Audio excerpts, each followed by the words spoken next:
আদালতে আনা হলেও শনিবার শুনানি হলো না কলকাতা টিভির সম্পাদক কৌস্তুভ রায়ের মামলার। 12ই মার্চ ওই শুনানি হবে বলে জানা গিয়েছে।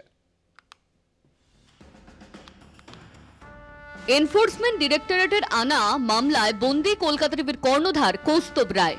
এই সংস্থার বিরুদ্ধে যেসব আর্থিক অনিয়মের অভিযোগ আনা হয়েছে তার খুঁটিনাটি জবাব দেওয়ার জন্য তার হাতিয়ার সুপ্রিম কোর্টের মাইল ফলক রায় বিজয় মদনলাল চৌধুরী বনাম ভারত সরকারের মামলা।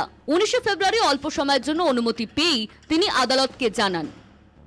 আদালতে কৌস্তুভ রায়ের সওয়াল, 2017 সালের নভেম্বরে পিনকন পঞ্জি সংস্থার কর্ণধার মনোরঞ্জন রায় খেজুরি থানায় দায়ের করা অভিযোগের ভিত্তিতে গ্রেপ্তার। ধৃতের নথিভুক্ত সংস্থাগুলি কোম্পানি আইনে নথিবদ্ধ, তাই অভিযোগ খতিয়ে দেখে সেবি। সেই সূত্রে ডিরেক্টরেট অফ ইকোনমিক অফেন্সেসের রিপোর্টে মনোরঞ্জন সম্পর্কে বিরূপ মন্তব্য রয়েছে। পরবর্তীকালে ফরেন্সিক অডিট রিপোর্ট সূত্রে মনোরঞ্জনের সঙ্গে আমার ব্যবসায়িক লেনদেনের তথ্য সামনে আসে।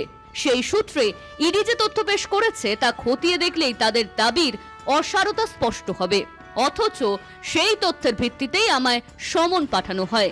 নির্দিষ্ট দিনে দেখা করতে গেলে গ্রেপ্তার করা হয়। ইডি প্রথমে দাবি করেছিল মনোরঞ্জনের থেকে নেওয়া 1.92 কোটি টাকা আমি ফেরত দিইনি। চার্জশিটে বলা হলো অঙ্কটি 1.40 কোটি।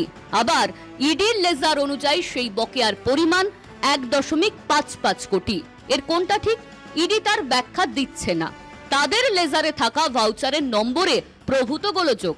যে কোনো ভাউচার বুকে পরপর নম্বর দেওয়া থাকে, কিন্তু বহু ভাউচারে কোনো নম্বরই নেই। আবার অনেক ক্ষেত্রে ভাউচারের ক্রমিক নম্বর বেড়ে না গিয়ে কমে গিয়েছে। এমনকি 1 এপ্রিল ব্যাংক বন্ধের দিনেও ইডি লেজারে লেনদেন দেখানো হয়েছে। যে কেউ ওই লেজার বুক দেখলেই বুঝবেন পুরো বিষয়টিকে আমাকে ফাঁসানোর জন্যই সাজানো হয়েছে। हर जुल्म के खिलाफ में संघर्ष हमारा नारा है। हर जुल्म के खिलाफ में संघर्ष हमारा नारा है। পরবর্তী শুনানিতে লিখিত আকারে তার অভিযোগ বিশেষ আদালতে পেশ করেছেন।